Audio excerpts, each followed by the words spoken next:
गठबंधन से जुड़ने वाले जितने भी दल हैं वो सभी कह रहे हैं कि उन्हें कोई पद नहीं चाहिए और यहीं पर आकर के मामला उलझ जाए। चर्चाएं तो शुरू हो गई। हमने भी आपको खबरों में बताया कि ये बेमेल का गठबंधन लग रहा है, क्योंकि एक दूसरे के विरुद्ध लड़ने वाले लोग फिर एक साथ कैसे हो जाए। ऐसा होता तो फिर अब तक वो अपनी सीएम के कुर्सी दे चुके होते। सीएम की कुर्सी नीतीश कुमार के रखे रहने का, अपने पास रखने का मकसद आखिर क्या हो सकता है। निश्चित रूप से जो भारतीय जनता पार्टी कर रही है उस पर नजर भिड़ाए हुए है।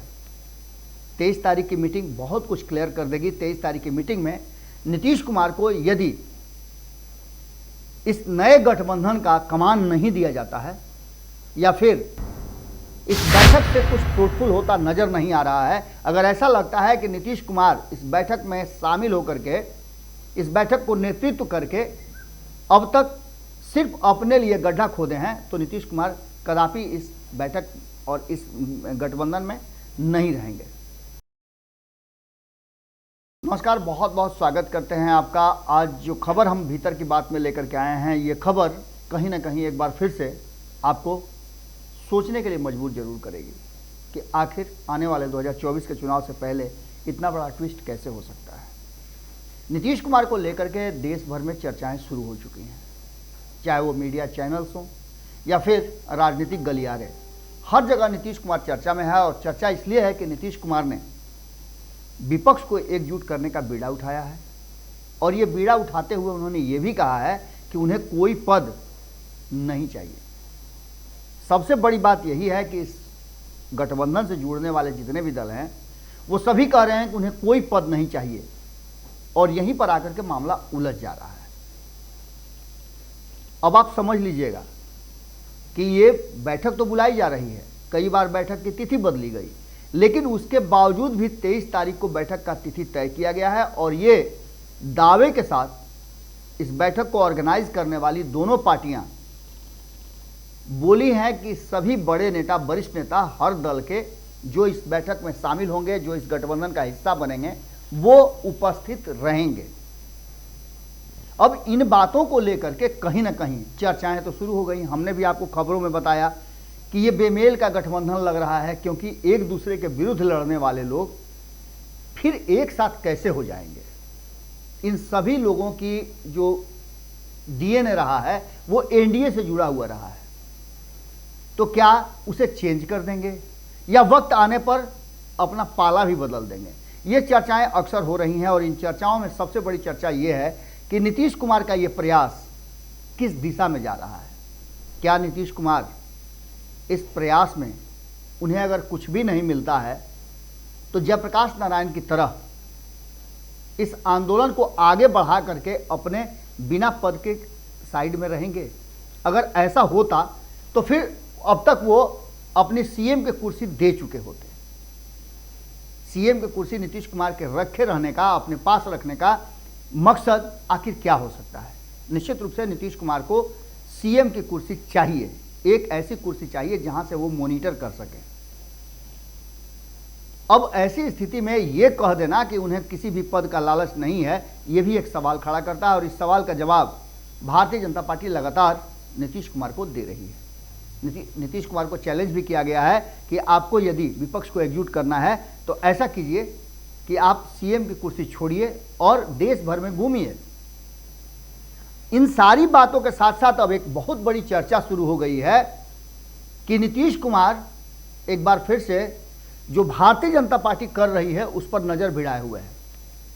23 तारीख की मीटिंग बहुत कुछ क्लियर कर देगी। 23 तारीख की मीटिंग में नीतीश कुमार को यदि इस नए गठबंधन का कमान नहीं दिया जाता है या फिर इस बैठक से कुछ फ्रूटफुल होता नजर नहीं आ रहा है, अगर ऐसा लगता है कि नीतीश कुमार इस बैठक में शामिल होकर के इस बैठक को नेतृत्व करके अब तक सिर्फ अपने लिए गड्ढा खोदे हैं, तो नीतीश कुमार कदापि इस बैठक और इस गठबंधन में नहीं रहेंगे। नीतीश कुमार इस बैठक में रहने का मकसद सिर्फ यही है कि वो नरेंद्र मोदी को एक बार चैलेंज करना चाहते हैं, भले ही प्रधानमंत्री बने या ना बने, सामने से नरेंद्र मोदी को चैलेंज करना चाहते, टक्कर देना चाहते हैं। और अगर जिस तरह की चर्चाएं शुरू हो गई हैं, जिस तरह के माहौल बदले हैं, उसको लेकर के नीतीश कुमार निश्चित रूप से उनकी चिंताएं बढ़नी चाहिए। मीटिंग्स का दौर जारी है, नीतीश कुमार की पार्टी के भीतर खलबली मचाने की तैयारी चल रही है, लगातार नीतीश कुमार की पार्टी से लोग बाहर जा रहे हैं और ऐसी स्थिति में नीतीश कुमार देश भर के विपक्ष को एकजुट कर रहे हों, गैर भाजपाई दलों को इकट्ठा कर रहे हों, तो निश्चित रूप से ये कहा जा सकता है कि नीतीश कुमार में हिम्मत है और नरेंद्र मोदी के विरुद्ध कोई मुखर होकर के बोल सकता है तो वो नीतीश कुमार हैं, इसमें कोई दो राय नहीं है।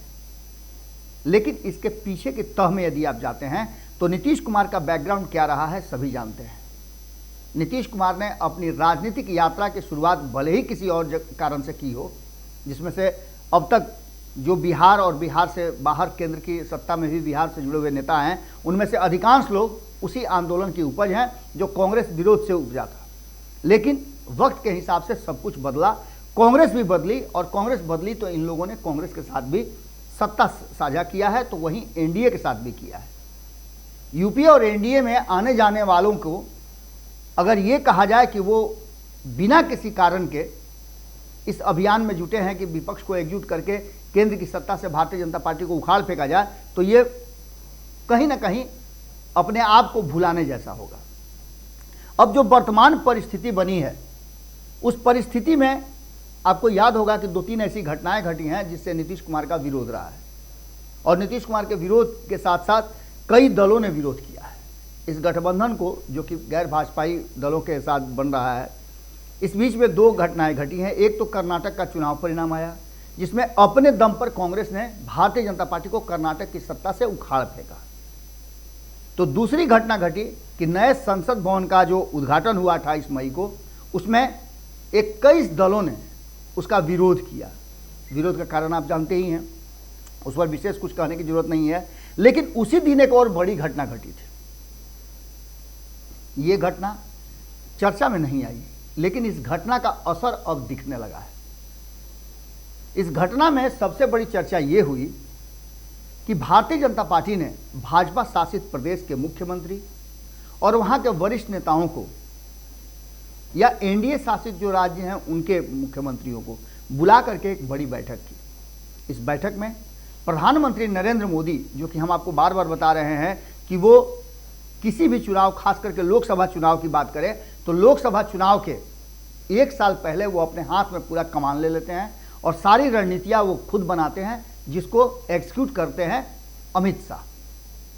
नरेंद्र मोदी ने गैर भाजपाई राज्यों के और राज्यों के लोगों के, राज्यों के मुख्यमंत्रियों के साथ कैसा व्यवहार कर रहा है, अपने भाजपा शासित जो मुख्यमंत्री हैं या एनडीए के जो मुख्यमंत्री हैं, उनसे ये बात कही कि किसी भी तरह से ये समझ में नहीं आना चाहिए किसी भी दल को कि भारतीय जनता पार्टी उन्हें समाप्त करना चाहती है, बर्बाद करना चाहती है।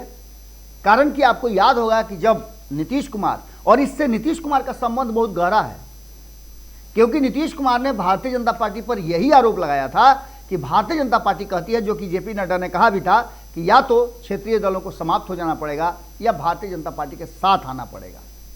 अब ये एक मुद्दा पकड़ करके नीतीश कुमार ने भारतीय जनता पार्टी से नाता तोड़ने का कारण में शामिल किया था। लेकिन यही बात प्रधानमंत्री नरेंद्र मोदी यदि कहते हो कि किसी भी दल को खत्म करने, उसे जबरदस्ती शामिल करने का कोई उनका मकसद नहीं है, वहीं एनडीए को एक बार फिर से बढ़ाने का मकसद है और जिसकी तैयारी बिहार से शुरू हो चुकी है। बिहार में 7 दलों का गठबंधन है, महागठबंधन जो सत्ता में है, तो उस गठबंधन में सेंधमारी की कहानी शुरू हो चुकी है। अभी भारतीय जनता पार्टी अकेली है, पशुपति कुमार पारस का गुट उसके साथ एनडीए में शामिल है, लेकिन इसमें उंगली पर अगर गिनना शुरू कर दिए तो 2 दलों के बाद तीसरा दल जो है वो आरएलजेडी, उपेंद्र कुशवाहा की पार्टी, उसमें आने के लिए सब कुछ तैयारी कर चुकी है। तो वहीं लोक जनशक्ति पार्टी रामविलास चिराग पासवान जिसको नेतृत्व कर रहे हैं, वो आने के लिए तैयार है। तो ये 4 दल हो गए। इसके अलावे मुकेश सहनी की भी संभावनाएं व्यक्त की जा रही हैं कि देर सवेर वो भी इस गठबंधन का, एनडीए का हिस्सा होंगे। तो ये 5 दल हो गए। छठे दल के रूप में आप जीतन राम मांझी को देख सकते हैं, क्योंकि ट्यूनिंग उनका भी एक बार फिर से गड़बड़ा गया है। ट्यून करने के लिए उनको बहुत कुछ चाहिए और वो चाहिए तो नीतीश कुमार ने वादा तो किया है, लेकिन नीतीश कुमार के पास संभावनाएं कम हैं। इसलिए जीतन राम मांझी इस गठबंधन को छोड़कर एनडीए का हिस्सा हो सकते हैं। इसके अलावा अगर बात करें एजेपीआर का, आम जनता पार्टी राष्ट्रीय, जिसके मुखिया हैं विद्यापति चंद्रवंशी, वो भी लगातार आपने देखा होगा हमारे भी चैनल पर कई बार वो आए हैं और उन्होंने इस बात को संतुष्टि जाहिर की है कि भारतीय जनता पार्टी यदि सत्ता में फिर से आती है तो बचे हुए काम और देश का भविष्य जो है वो सुधर जाएगा। और साथ में 2025 के चुनाव की भी बात करते हैं कि भारतीय जनता पार्टी को अगर बिहार में भी मौका मिल जाता है तो निश्चित रूप से बिहार एक विकसित प्रदेश के रूप में जाना जाएगा। तो वही भारतीय जन परिवार पार्टी की बात करें तो वहाँ पृथ्वी माली भी उसके लिए तैयारी में पूरी तरह से लगे हुए हैं। और अगर देर सवेर देखा जाए तो बिहार में एकाध दल और छटक सकते हैं महागठबंधन से। तो यानी कि 7 दलों पर 8 दलों को जोड़ करके एनडीए पहले ही अपनी श्रेष्ठता साबित कर रहा है और ये इशारा कर रहा है कि जो बातें नीतीश कुमार ने कही थी वो बातें निरस्त होती हैं। किसी भी दल को समाप्त नहीं करना है बल्कि छोटे छोटे दलों को भी एनडीए का हिस्सा बनाना है। और कभी आपको याद होगा कि लगभग 2.5 से 3 दर्जन दलों का गठबंधन हुआ करता था एनडीए। अब हम मुख्य बात पर आते हैं, क्योंकि नीतीश मोदी की मीटिंग का रास्ता साफ हो गया है। ये बात हम आपको बता रहे हैं बार बार कि शाह जो बाउंसर फेंके हैं उस बाउंसर का असर एनडीए 25 के तहत देखा जा सकता है और नीतीश मोदी इस मीटिंग का हिस्सा हो सकते हैं, एक टेबल टॉक कर सकते हैं। ये मामला क्या है तो आपको पता है कि एनडीए अपने वर्तमान स्वरूप के साथ साथ अपने पिछले स्वरूप में भी जीवित है। भले ही उससे बाहर होने वाले दल बाहर हो गए हों, लेकिन आज भी एनडीए इस देश में है। यूपीए कई बार बना और कई बार बिगड़ा, यूपीए 1, यूपीए 2 और यूपीए 3 या महागठबंधन जो कह लीजिए बनाने की तैयारी चल रही है। लेकिन एनडीए था, एनडीए है और एनडीए आगे भी रहेगा, ये भारतीय जनता पार्टी का दावा है। एनडीए को बने हुए 25 साल हो गए। इन 25 सालों में जितने भी दल एनडीए का हिस्सा रहे हैं उन सभी को जुटाने के लिए प्रधानमंत्री नरेंद्र मोदी ने अमित शाह को जिम्मेवारी दी है। अमित शाह इस अभियान में लग गए हैं और इस अभियान में लगने के बाद कहा यह जा रहा है कि नीतीश कुमार भी इस मीटिंग में शामिल होंगे। यानी कि एनडीए जब 25 साल का जश्न मनाएगा तो नीतीश कुमार की उसमें उपस्थिति की बात कही जा रही है। अब इसके साथ साथ कई सवाल जुड़ गए। सवाल यह जुड़ा कि क्या 23 तारीख की मीटिंग अगर नीतीश कुमार की शर्तों पर नहीं होगी तो नीतीश कुमार का फैसला क्या होगा। ये सारी बातें हाइपोथेटिकल है, लेकिन संभावनाएं हैं, संभावनाओं से आप इनकार नहीं कर सकते हैं। ममता बनर्जी ने नीतीश कुमार के मुद्दे को, नीतीश कुमार के जो योजना रणनीति है उसको निरस्त करते हुए अपनी रणनीति दी है। उसकी भी खबर हमने आपको बताया कि जो जहां जीता और जीत हासिल किए हुए है उसको वहां प्रतिनिधित्व मिले, जो पहले और दूसरे नंबर पर रहा है उसको वहां प्रतिनिधित्व मिले। ऐसी स्थिति में कांग्रेस पिछड़ रही है और कांग्रेस का पिछड़ना कहीं ना कहीं कांग्रेस के लिए मुश्किल भरा होगा, क्योंकि कांग्रेस को उतनी सीटें मिलेगी ही नहीं जिससे कि वो भारतीय जनता पार्टी के साथ दो हाथ कर सके। तो यहाँ एक बड़ी समस्या आती है। उत्तर प्रदेश की समस्या हमने आपको बताया। इसके साथ साथ सबसे बड़ी समस्या नीतीश कुमार की है कि नीतीश कुमार अंतिम समय में कोई बड़ा फैसला ले सकते हैं यदि उन्हें जो नया गठबंधन बन रहा है उसका मुखिया नहीं बनाया जाता है, उसका कमान नहीं दिया जाता है, जो कि संभावनाएं कम नजर आ रही हैं। क्योंकि कांग्रेस ने अब ये तय कर लिया है, जो उनके हाव भाव से लग रहा है, जो 12 तारीख की मीटिंग कैंसिल हुई उसके पीछे भी कारण यही था। तो इसका सीधा मतलब है कि यदि नीतीश कुमार को नेता नहीं बनाया गया तो नीतीश कुमार अपने लिए अलग रास्ता खोज सकते हैं, पहली बात। दूसरी बात कि नीतीश कुमार के पुराने साथी बारी बारी करके एनडीए में शामिल होने, या प्रधानमंत्री नरेंद्र मोदी हों या अमित शाह हों, उनसे मुलाकात का दौर शुरू हो चुका है, चाहे उस चंद्रबाबू नायडू हों। लेकिन सिर्फ चंद्रबाबू नायडू का ही बात मत कीजिए। वाईएसआर जो कि चंद्रबाबू नायडू के विरोधी हैं, वो उनके साथ एनडीए में शामिल होने के लिए दोनों को एक साथ जोड़ने की कवायद में लग गई है भारतीय जनता पार्टी। और अगर इसमें सफल हो जाती है तो आप मान के चलिए कि दक्षिण के राज्यों में उसकी उपस्थिति मजबूत होगी। इसके साथ साथ केसीआर के साथ भी ट्यूनिंग बनाने की कोशिश हो रही है, क्योंकि केसीआर इस गठबंधन का हिस्सा नहीं है। उन्हें अपने राज्य में मुख्यमंत्री बने रहना है और केंद्र से उन्हें कई तरह की योजनाएं और राशि चाहिए। उसके लिए उनका गुड फेथ में रहना जरूरी है। तो वहीं नवीन पटनायक की बात करें तो उनके साथ भी स्थितियां लगभग कमोबेश वही हैं। नवीन पटनायक ने तो साफ कह दिया है कि वो इस गठबंधन का हिस्सा, गैर भाजपाई गठबंधन का हिस्सा नहीं है। इसके अलावा अगर बात करें तो अकाली दल, जो कि पुराना स्वाभाविक साथी है, वो भी तैयारी कर रहा है। तो आपको बता दें कि आधा मन शरद पवार का भी है। शरद पवार अपनी पार्टी का कमान अपने भतीजे को देना चाह रहे हैं, जो कि उनका झुकाव भारतीय जनता पार्टी की तरफ है, क्योंकि अगर उधर हो जाता है तो महाराष्ट्र में उनको एक फिर से मौका मिल जाएगा। तो एक यहाँ है, अब शरद पवार आते हैं तो क्या होता है ये भी देखने वाली बात है। इसके अलावे आपको बता देते हैं कि कई ऐसे दल हैं जो वेट एंड वॉच कर रहे हैं, जैसे झारखंड में भी स्थितियां बदल सकती हैं, क्योंकि भारतीय जनता पार्टी और जो संबंध है हेमंत सोरेन के, उन संबंधों में तल्खी आई थी मुख्यमंत्री कुर्सी को ही लेकर के, और अगर मुख्यमंत्री कुर्सी पर वो बने रहते हैं तो ये भी मामला कहीं ना कहीं डाइल्यूट हो सकता है।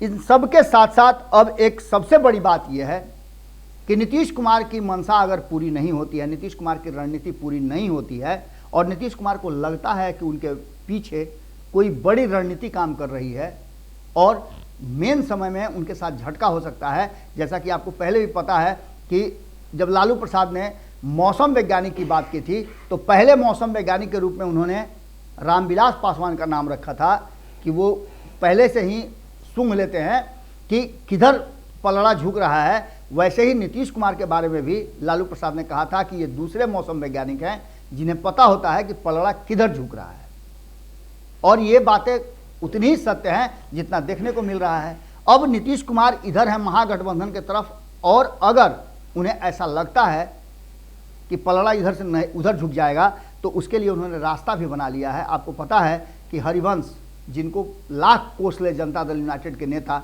लेकिन हरिवंश को हटाया नहीं जा रहा है। इसके पीछे कारण है कि हरिवंश के साथ अभी भी नीतीश कुमार ने एक रास्ता खुला रखा है, जिससे कि वो भारतीय जनता पार्टी से बातचीत कर सके।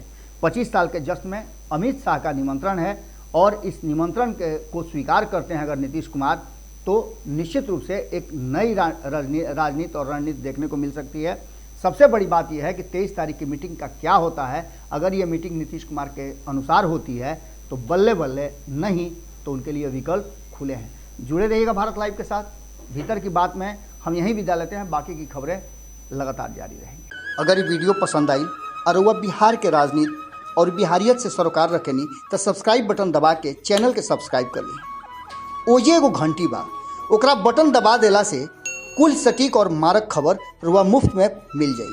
अगर रुआ पत्रकारिता के हमनी के नया प्रयोग में सहयोग कर चाहतानी तो ज्वाइन बटन दबा दी। पेटीएम नंबर नोट कर ली 9386816700। धन्यवाद।